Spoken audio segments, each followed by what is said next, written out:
learning to enjoy and be proud of the pursuit in what you're trying to learn, and becoming someone who is dedicated and willing to put in the effort to do that, and being proud of that in itself, regardless of the result. Right? Like something that's changed for me massively is, so Les, you've known me for like well over a decade, and up until very recently, for me, it's always been, you know, what's the result? What do I need to do to get the result? Once I get there, I'll be happy. I've been like that pretty much my whole life up until very recently. Whereas now, you know, and I have to credit Tom Billy for that. It's learned the concept from him, which is, you know, becoming someone who is proud of being someone who improves, and like that being your identity. Like I'm someone who does my best to improve, and I don't hang my hat so much on the results anymore, so much as like me being that person who's willing to do that work.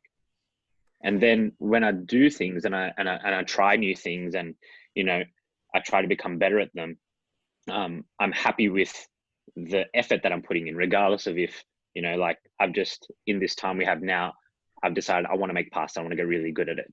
And the first couple of batches I've made are pretty average, right? But I'm like, shit, I'm willing to do this. I'm willing to put myself out there to, you know, be crap at something, and then just keep going at it and going at it. And I'm happy with that in myself, that I'm now someone who's willing to go through that process, and I will be resilient, and I will develop the grit, not just for pasta, but for anything.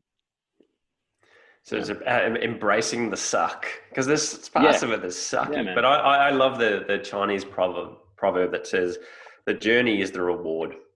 And I think if you can find contentment and peace and love and joy in the practice, then what ends up happening is it becomes effortless, and you become in harmony with the moment.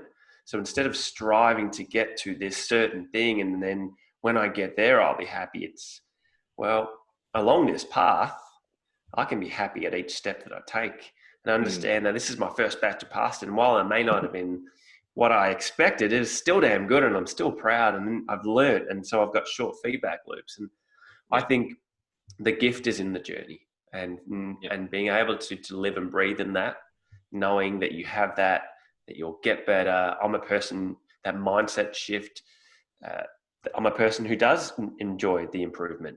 Then the improvement just going to flow, and you're going to get to the end point and go, I'm still as happy as I was when I made that first batch of pasta, and now it just tastes better.